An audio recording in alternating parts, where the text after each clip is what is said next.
खबरों की शुरुआत करते हैं। महाराष्ट्र सरकार पर सियासी संकट, बैठकों का दौर जारी है। मुंबई में कांग्रेस नेता कमलनाथ करेंगे अहम बैठक। आपको बता दें कि दोपहर 12 बजे सीएम उद्धव ठाकरे से कमलनाथ मिलेंगे। शरद पवार से 1 बजे कमलनाथ मिलेंगे। 11 बजे कांग्रेस एमएलए के साथ बैठक कमलनाथ करेंगे। गुवाहाटी में एकनाथ शिंदे की बैठक जारी है। बागी विधायकों के साथ एकनाथ शिंदे की बैठक होनी है। गुवाहाटी में रेडिसन ब्लू होटल में ये ठाकरे ने आज कैबिनेट की बैठक बुलाई है। आज दोपहर 1 बजे महाराष्ट्र कैबिनेट की यह बैठक होने वाली है। सीएम ठाकरे के घर दोपहर 12:30 बजे एमवीए की बैठक होगी। उद्धव ठाकरे ने आज कैबिनेट की बैठक बुलाई है। महाराष्ट्र में सियासी उठापटक देखने को मिल रही है। आज दोपहर 1 बजे महाराष्ट्र कैबिनेट की बैठक होनी है। आपको बता दें कि सीएम ठाकरे के घर दोपहर 12:30 बजे एमवीए की बैठक होगी। महाराष्ट्र सरकार पर सियासी संकट, बैठक का दौर जारी है। मुंबई में कांग्रेस नेता कमलनाथ अहम बैठक करने वाले हैं। दोपहर 12 बजे सीएम उद्धव ठाकरे से कमलनाथ मिलेंगे, तो शरद पवार से दोपहर 1 बजे कमलनाथ मिलेंगे।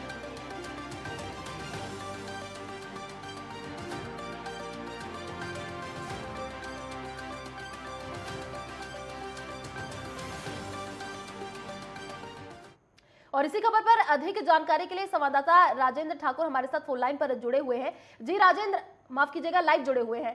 जी राजेंद्र, देखिए सीएम ठाकरे के घर आज दोपहर 12:30 बजे एमवीए की ये बैठक होनी है। सियासी उठापटक महाराष्ट्र में देखने को मिल रही है। क्या अभी वहां से अपडेट मिल पा रही है? कौन कौन लोग पहुंचे हैं और कब तक ये बैठक शुरू होगी? देखिए, निश्चित तौर पर कल जिस तरीके से जो महाराष्ट्र के जो बागी नेता हैं एकनाथ शिंदे, वो 40 विधायकों के साथ सूरत से जो है वो गुवाहाटी की तरफ रवाना हुए, और जिसके बाद जो है कल बकायदा शाम के वक्त महाराष्ट्र कांग्रेस की बैठक भी हुई थी, जिसमें करीबन 42 जो विधायक थे वो बैठक में शामिल हुए थे। लेकिन जिसके बाद जो है जो कांग्रेस के जो आलाकमान है उन्होंने भरोसा दिखाया है कमलनाथ के ऊपर, क्योंकि कमलनाथ जो है एक महाराष्ट्र कांग्रेस में माफ कीजिएगा, जो कांग्रेस में एक रिजल्ट ओरिएंटेड नेता माने जाता है। तो ऐसे में कमलनाथ को भेजा गया है महाराष्ट्र, ताकि महाराष्ट्र में जो राजनीतिक जो माहौल है उसको संभाला जाए। और इसी को लेकर जो है अब थोड़ी देर के बाद जो है कमलनाथ है और महाराष्ट्र के मुख्यमंत्री उद्धव ठाकरे होंगे, अजित पवार होंगे, शरद पवार होंगे, उनकी एक बैठक को नहीं है और आगे की क्या रणनीति है उसको तय करना है। क्योंकि देखिए, जिस तरीके से एकनाथ शिंदे ने रुख अपनाया, उनका साफ तौर पर कहना है कि हमारे पास 40 विधायक हैं, बाकी कुछ निर्दलीय भी हैं और कुछ प्रहार पार्टी के 2 विधायक हमारे साथ में, और उनका यही साथ में कहना है कि मुझे मंत्री पद नहीं चाहिए, लेकिन आप बीजेपी के साथ जो है आप मिलकर सरकार बनाइए। तो कहीं ना कहीं एकनाथ शिंदे का जो रुख है वो काफी साफ दिख रहा है, और उद्धव ठाकरे को ऐसा लग रहा था कि वो जो है इस पूरे माहौल को संभाल लेंगे, और शरद पवार को भी पूरा यकीन था। लेकिन जिस तरीके से अब उनके हाथ से जो ये पूरा गेम है वो निकलता चला गया, क्योंकि सूरत से कल रात 11 से 11:30 बजे के बाद जो है वो गुवाहाटी चले गए। तो ऐसे में जो मुंबई से सूरत का जो डिस्टेंस था, अब वो ऐसे में आसाम चले गुवाहाटी चले गए, तो ये काफी मुश्किल होगा उद्धव ठाकरे के लिए इस पूरी प्लानिंग को करना। जी राजन, देखिए मुंबई में कांग्रेस नेता कमलनाथ ये बैठक करने वाले हैं। सियासी उठापटक का दौर लगातार जारी है। क्या लगता है अभी वहां पे राजनीति समीकरण क्या कुछ कह रही है, वहां से क्या जानकारी? देखिए, ये जो पूरा खेल है ये पूरा एक लंबा गेम चलेगा, ये बकायदा एकनाथ शिंदे को भी पता है। और बीजेपी भले ही फ्रंट मैकर नहीं बोल रही हो कि ये हमारा पूरा खेल है, लेकिन सच्चाई यही है कि पूरा का पूरा जो खेल है इसमें बीजेपी का भी पूरा हाथ है। क्योंकि देखिए, जब सूरत में जब विधायक जब ठहरे थे तो वहां पर बकायदा जलगांव के बीजेपी के विधायक उनसे मिलने के लिए पहुंचे, उन्हें कुछ जानकारी देने के लिए पहुंचे। और ऐसे में जब आज सुबह जब गुवाहाटी शिवसेना के विधायक पहुंचे, तो ऐसे में आसाम के जो विधायक हैं बीजेपी के, वो उनसे मिलने के लिए पहुंचे। और मीडिया जब उनसे पूछा कि आप यहाँ पर क्यों आए हैं, तो उन्होंने कहा कि मैं जो है मेरा निजी संबंध है और इसलिए मैं मिलने के लिए आया हूँ, जबकि ऐसा कुछ है नहीं और ये सबको पता है। लेकिन देवेंद्र फडणवीस जिस तरीके से कल वो दिल्ली के लिए रवाना हुए, जेपी नड्डा अमित शाह की बैठक हुई है, तो यानी कि ये जो पूरा खेल है ये लंबा गेम चलेगा। हालांकि ये अभी देवेंद्र फडणवीस को देख रहे हैं कि क्या एकनाथ शिंदे के पास वो नंबर जो मैजिकल फिगर जो नंबर है, क्या वो नंबर है। क्योंकि अगर किसी भी पार्टी को तोड़ना है तो 2/3 से ज्यादा जो है आंकड़ा चाहिए। तो ऐसे में जो 37 जो विधायक है उनका समर्थन क्या एकनाथ शिंदे के पास है, ये देखना अपने आप में काफी दिलचस्प होगा। और इसी को लेकर अब से थोड़ी देर के बाद जो है कमलनाथ है, नाना पटोले होंगे, बाला साहब थोराट होंगे, उद्धव ठाकरे होंगे, अजित पवार होंगे, इन सबकी एक बड़ी बैठक होनी है। और उस बड़ी बैठक में आगे की रणनीति तय होगी। क्योंकि देखिए उद्धव ठाकरे की जो पत्नी है रश्मि ठाकरे, उन्होंने भी बातचीत किया एकनाथ शिंदे से, लेकिन एकनाथ शिंदे का जो रुख है वो पूरा साफ है। और ये जानकारी मिल रही थी कि देखिए महाराष्ट्र बीजेपी के उपाध्यक्ष हैं कृपा शंकर सिंह, उन्होंने भी कहा कि एकनाथ शिंदे जो है वो काफी लंबे समय से नाराज चल रहे थे और वो ये भी कह रहे थे कि हमारी जो आइडियोलॉजी है, उन्होंने बाकायदा कल ट्वीट भी किया एकनाथ शिंदे ने, उन्होंने कहा कि हमारी जो आइडियोलॉजी हिंदुत्व की विचारधारा, हम उसी पर चलेंगे और हम पार्टी को धोखा नहीं देंगे। तो ये भी बात भी कह रहे हैं, तो देखना होगा आगे आगे क्या होता है। जी राजन, देखिए गुवाहाटी में एकनाथ शिंदे की बैठक जारी है बागी विधायकों के साथ और शिंदे ने ये कहा है कि हिंदुत्व की राजनीति नहीं छोड़ेंगे।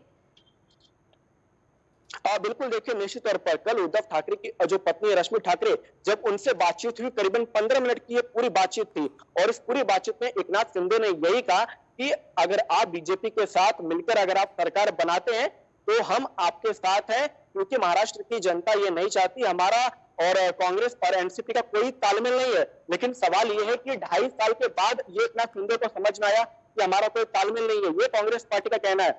जबकि कहा यह जा रहा है कि एकनाथ शिंदे ये जो प्लानिंग है ये प्री प्लानिंग थी, वो पहले से इस पूरी प्लानिंग को कर रहे थे और जैसे उन्हें ये मौका मिला उन्होंने ये पूरे जो प्लानिंग को इंप्लीमेंट कर दिया। और बाकायदा देवेंद्र फडणवीस का तो इस पूरे मामले में हाथ है या नहीं है, ये आने वाले वक्त में पता चलेगा। जी राजन, देखिए दोपहर 1 बजे महाराष्ट्र कैबिनेट की बैठक होने वाली है, अभी तक कौन कौन पहुंचा हुआ है, इसको लेकर के क्या जानकारी मिल रही है? देखिए कहा जा रहा है कि जो बाला साहब थोरात है, कमलनाथ अभी से थोड़ी देर के बाद पहुंच जाएंगे, नाना पटोले हैं वहां पर, अशोक चौहान है, आदित्य ठाकरे भी पहुंच चुके हैं। अब से थोड़ी देर के बाद महाराष्ट्र के मुख्यमंत्री उद्धव ठाकरे और कमलनाथ जो है वो भी पहुंचेंगे और आगे की रणनीति तय होगी। लेकिन सवाल ये है कि कमलनाथ जब उद्धव ठाकरे अपने विधायकों को नहीं मना पाए तो कमलनाथ कहां से मनाएंगे। लेकिन कांग्रेस आलाकमान को कमलनाथ के ऊपर पूरा भरोसा है, उन्हें उद्धव ठाकरे की मदद करने के लिए महाराष्ट्र भेजा है। रिजल्ट ओरिएंटेड नेता माने जाते हैं कमलनाथ, अनुभवी नेता हैं, तो ऐसे में देखना होगा कि क्या कमलनाथ इस पूरी जो माहौल है क्या इसे ठीक कर पाते हैं, ये अपने आप में देखना जो है काफी एक अहम होगा। जी राजन, देखिए मुंबई में कांग्रेस नेता कमलनाथ अभी पहुंचेंगे और फिर मुलाकात करने वाले हैं। इससे सियासत और भी ज्यादा गर्माती हुई नजर आ रही है क्योंकि कांग्रेस भी बैठक कर रही है और शिव शिंदे भी आज बैठक करने वाले हैं, मुंबई पहुंचने वाले हैं। बिल्कुल, देखिए निश्चित तौर पर अभी जो मुंबई की अगर बात करूं तो सेना भवन के सामने जो है शिवसेना के कार्यकर्ता ने कल बाकायदा 5:30 बजे जो है भारी संख्या में जो कार्यकर्ता वहां पर मौजूद रहे और उन्होंने आश्वासन दिया महाराष्ट्र के मुख्यमंत्री उद्धव ठाकरे को कि हम आपके साथ हैं। और आज सुबह सुबह एक बाकायदा एक पोस्टर लगाया गया, संजय राउत को उसमें तस्वीर भी था। तो ऐसे में संजय राउत का यही कहना है कि महाराष्ट्र की सरकार को कुछ नहीं होगा, हमारे पास जो मैजिकल जो फिगर हैं, जो आंकड़े हैं वो हमारे पास हैं। लेकिन सच्चाई यही है कि जब कल बैठक हुई थी वर्षा बंगले पर उद्धव ठाकरे की अगुवाई में, तो वहां पर केवल 18 से 20 विधायक पहुंचे हैं। क्योंकि अब तो देखिए 11 बजे जो है अनिल परब को भी ईडी ने भेजा है, समन भेजा है, कल उनसे 9 घंटे की लंबी पूछताछ हुई। अब 11 बजे से पूछताछ होगी तो अनिल परब भी उस बैठक में नहीं आ पाएंगे। लेकिन 18 से 20 विधायक कल पहुंचे थे, बाकी के जो विधायक हैं यानी कि जो 34 विधायक हैं, हो सकता है कि वो एकनाथ शिंदे के खेमे में हो। जी राजन, देखिए जो बागी विधायक हैं उनको क्या मान मनोवल का दौर जारी है उनके साथ? देखिए बिल्कुल निश्चित तौर पर कल उद्धव ठाकरे ने जब अपने 2 विधायकों को एकनाथ शिंदे के लिए बातचीत करने के लिए भेजा था, हालांकि पहले ये लग रहा था कि जो उद्धव ठाकरे के जो 2 विधायक हैं एकनाथ शिंदे से नहीं मिल पाएंगे, लेकिन एकनाथ शिंदे ने उन दोनों विधायकों को आने के लिए कहा। हालांकि सूरत के बाहर जो है 3 लेयर में सिक्योरिटी थी, एएसपी, डीएसपी, आईएएस लेवल के जो है उन सारी सिक्योरिटी वहां पे मौजूद थी। अगर कोई भी गाड़ी अगर एमएच की वहां पर दिख रही थी तो बाकायदा उसे एयरपोर्ट पर ही रोका जा रहा था, पूछा जा रहा था कि आप कौन है, कहां से आए हैं। क्योंकि देखिए महाराष्ट्र बीजेपी के जलगांव के विधायक हैं, उनसे भी ये पूछताछ किया गया। हालांकि जब शिवसेना के 2 विधायक एकनाथ शिंदे से मिले, बातचीत किए, वो 2 विधायकों ने उद्धव ठाकरे की बात जो है एकनाथ शिंदे से कराई, रश्मि ठाकरे से बात हुई। लेकिन एकनाथ शिंदे का जो रुख है वो पूरी तरीके से साफ है, वो पूरी प्लानिंग के साथ आए हैं और इस पूरी प्लानिंग को वो इंप्लीमेंट करेंगे अगर उद्धव ठाकरे एनसीपी और कांग्रेस का साथ नहीं छोड़ते हैं। यही एक जो शर्त है वो एकनाथ शिंदे की है। जी चलिए, शुक्रिया राजन तमाम जानकारी साझा करने के लिए। तो उद्धव ठाकरे ने आज अहम बैठक बुलाई है। महाराष्ट्र सरकार पर संकट गहराता हुआ नजर आ रहा है। चलिए बढ़ते अगली खबर की ओर। सियासी संकट के बीच महाराष्ट्र के राज्यपाल कोरोना पॉजिटिव। आपको बता दें कि राज्यपाल भगत सिंह कोश्यारी कोरोना संक्रमित पाए गए हैं। भगत सिंह कोश्यारी को अस्पताल में भर्ती कराया गया है। महाराष्ट्र के राज्यपाल भगत सिंह कोश्यारी की तबियत खराब हो गई है। तबियत खराब होने के बाद उन्हें मुंबई के HN रिलायंस फाउंडेशन अस्पताल में भर्ती कराया गया है, जहां भगत सिंह कोश्यारी कोरोना संक्रमित पाए गए हैं। तबियत बिगड़ने के बाद उन्हें अस्पताल में भर्ती कराया गया है, जहां उनका इलाज चल रहा है। सूत्रों के अनुसार भगत सिंह कोश्यारी की तबियत देर रात बिगड़ गई, जिसके बाद उन्हें अस्पताल में भर्ती कराया गया। भगत सिंह कोश्यारी की तबियत ऐसे समय में बिगड़ी है जब प्रदेश में सियासी संकट चल रहा है।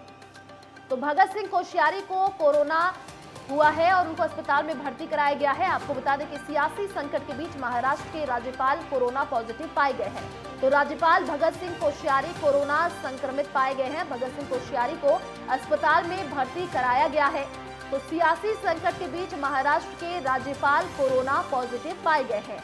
राज्यपाल भगत सिंह कोश्यारी कोरोना संक्रमित हैं और भगत सिंह कोश्यारी को अभी अस्पताल में भर्ती कराया गया है। तो सियासी संकट के बीच महाराष्ट्र से ये बड़ी खबर। राज्यपाल कोरोना पॉजिटिव पाए गए। राज्यपाल भगत सिंह कोश्यारी कोरोना संक्रमित पाए गए हैं। फिलहाल अभी उनके अस्पताल में भर्ती कराया गया है।